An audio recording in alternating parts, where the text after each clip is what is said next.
El agua es una de las sustancias más abundantes e importantes en el planeta Tierra, ya que sustenta a las plantas, animales y a los seres vivos en general.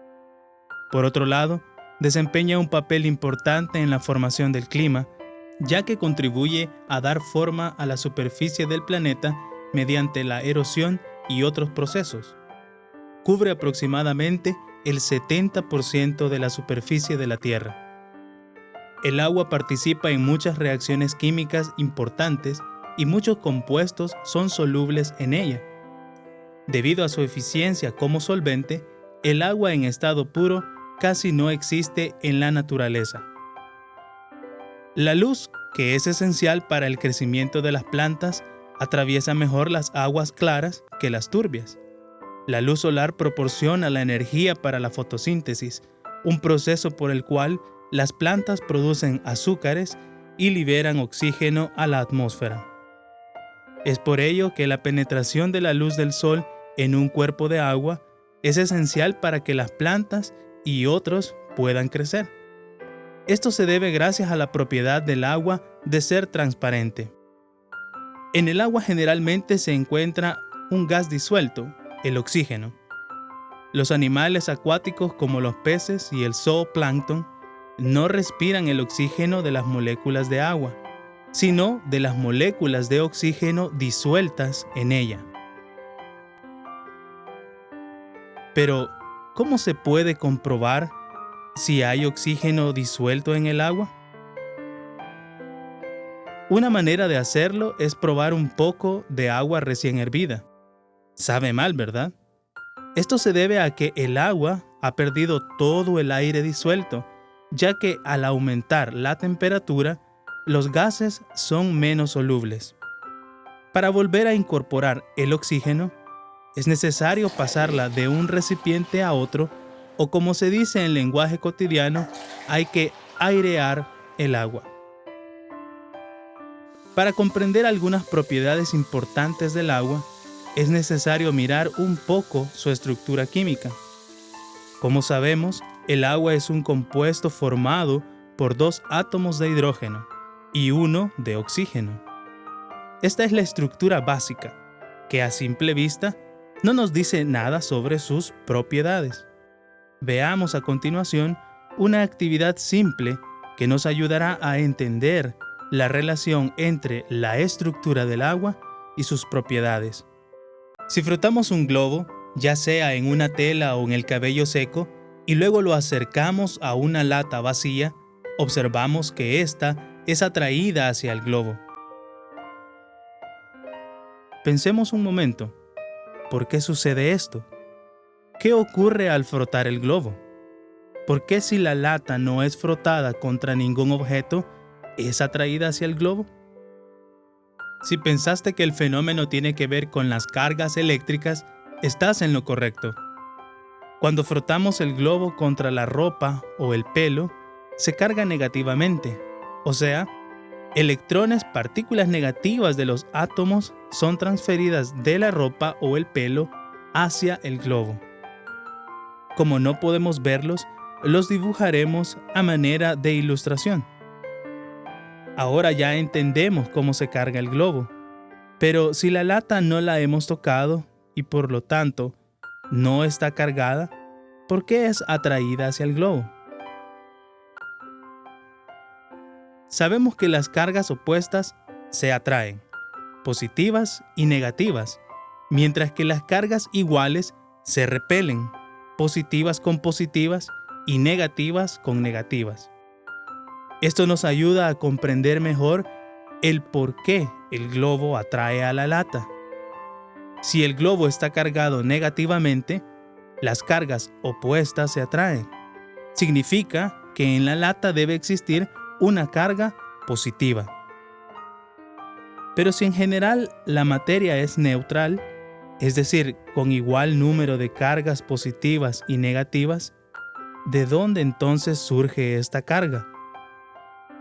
La lata al inicio se encuentra de forma neutra, eléctricamente hablando. Es decir, contiene un igual número de cargas positivas y cargas negativas. Cuando acercamos el globo con carga negativa, las cargas positivas de la lata son atraídas hacia el globo, mientras que las cargas negativas son repelidas. Es por esto que la lata rueda hacia el globo. En la lata se forman, de manera transitoria, dos polos, uno positivo y otro negativo. Recordemos que esto ocurre momentáneamente y al retirar el globo, las cargas en la lata se distribuyen uniformemente otra vez. Regresemos al agua. Observemos detenidamente lo que ocurre al acercar el globo cargado a este delgado chorro de agua. Pensemos, ¿a qué se debe que el chorro es atraído hacia el globo? ¿Ocurrirá lo mismo en el agua que en la lata? Los fenómenos son semejantes, pero ocurren por mecanismos diferentes. Como dijimos anteriormente, en la lata se forman cargas momentáneas al acercar el globo. En el caso del agua, estas cargas no son momentáneas, sino que en la molécula hay una distribución de cargas de forma permanente. La explicación es la siguiente. El átomo de oxígeno tiene la capacidad de atraer los electrones más que el átomo de hidrógeno. El término usado para definir la capacidad de atraer electrones es la electronegatividad. El oxígeno es más electronegativo que el hidrógeno y por tanto atrae más a los electrones de la molécula del agua y adquiere cargas parcialmente negativas de forma permanente. Los hidrógenos quedan ahora deficientes de electrones, por lo tanto, adquieren una carga parcialmente positiva. Es por esto que se dice que el agua es una molécula dipolar, es decir, con dos polos. Recordemos nuevamente que dipolo es permanente y no transitorio, como en el caso de la lata. Utilizaremos este modelo de plastilina para ejemplificar el fenómeno. La esfera azul representa al oxígeno y las rojas a los hidrógenos. En el chorro de agua que cae, las moléculas de agua se encuentran de manera desordenada. Al acercar el globo con carga negativa, las cargas parciales positivas que se encuentran en los hidrógenos son atraídas hacia las cargas negativas del globo. Recordemos que la molécula de agua forma un dipolo de forma permanente, y esto nos facilitará comprender mejor las propiedades del agua. Una de las propiedades del agua más importantes es la tensión superficial. Hemos observado muchas veces cómo luego de regar las plantas en nuestro jardín, quedan muchas gotas de agua adheridas sobre las hojas. La formación de gotas de agua se debe a la tensión superficial. Debido a la cohesión, es decir, la atracción entre moléculas de agua, estas moléculas se mantienen unidas formando gotas. La tensión superficial se puede definir como la resistencia de un líquido a aumentar su superficie. Así vemos que el agua se mantiene unida, formando pequeñas gotas con la menor superficie posible. Realizaremos la siguiente actividad para demostrar la gran tensión superficial que posee el agua. ¿Cuántas gotas crees que caben sobre esta moneda de 1 centavo? ¿2, 5, 10 o más? Piensa en un estimado. Contemos. 1, 2, 3.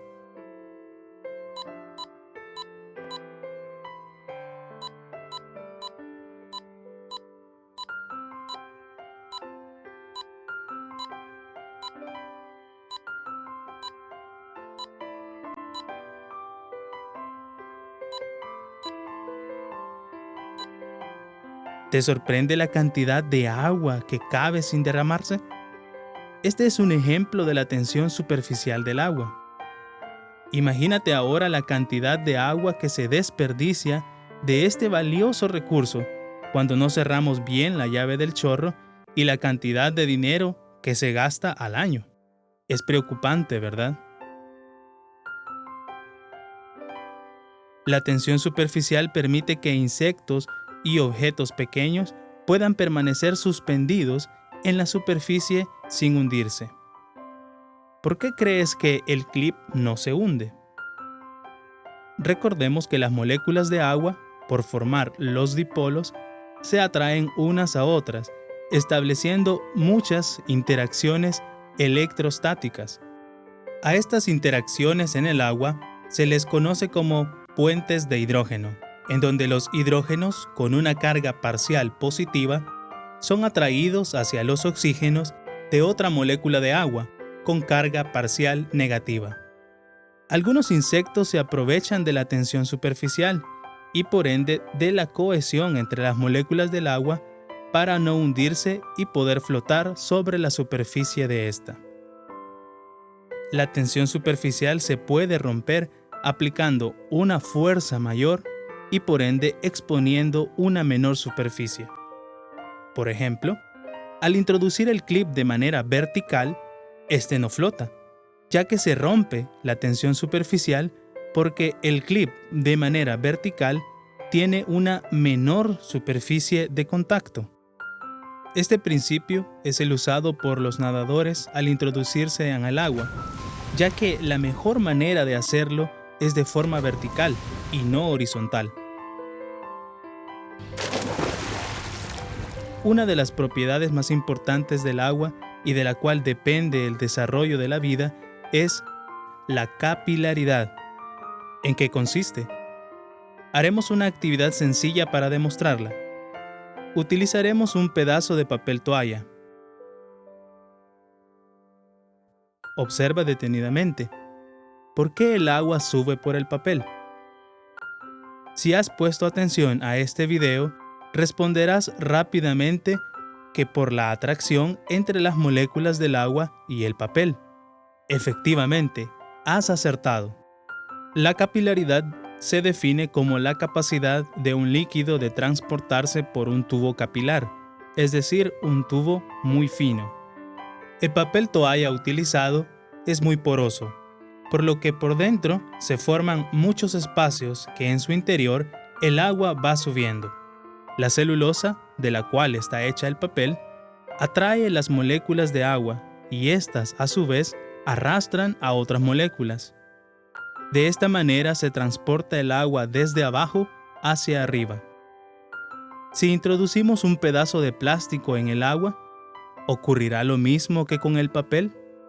Te dejaremos de tarea averiguar por qué algunos materiales se mojan y otros no lo hacen. Según lo que hemos aprendido, ahora podemos explicar cómo el agua sube desde las raíces hasta la copa de este árbol, fenómeno que ocurre en todas las plantas. ¿Cómo crees que sucede esto? Si pensaste en la capilaridad, estás en lo correcto una vez más. El papel se fabrica de los troncos de los árboles, por lo que están hechos de celulosa. Al igual que en el papel filtro, el agua sube por el tronco distribuyéndose a través de vasos conductores llamados xilema y floema. De esta manera, el agua sube desde la raíz hasta distribuirse uniformemente por toda la planta, manteniéndola hidratada. El fenómeno de la capilaridad no solo se presenta en las plantas, también en el suelo, que contiene muchos espacios entre sus partículas, por los que el agua que se encuentra en el subsuelo sube hasta la superficie por capilaridad. De igual manera, en la estación seca de nuestro país, la vegetación mantiene una absorción de agua constante. Actualmente, debido a la alarmante deforestación en nuestro país, el agua no logra llegar a la superficie, evaporándose antes de llegar a esta, lo que ocasiona que los mantos acuíferos vayan desapareciendo poco a poco, condenando al país a una desertificación irreversible.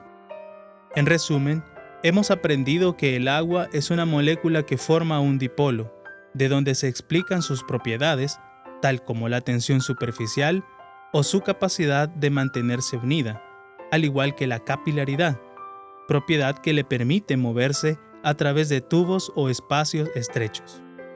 Espero hayas disfrutado y aprendido, y esperamos que cuides de este valioso recurso.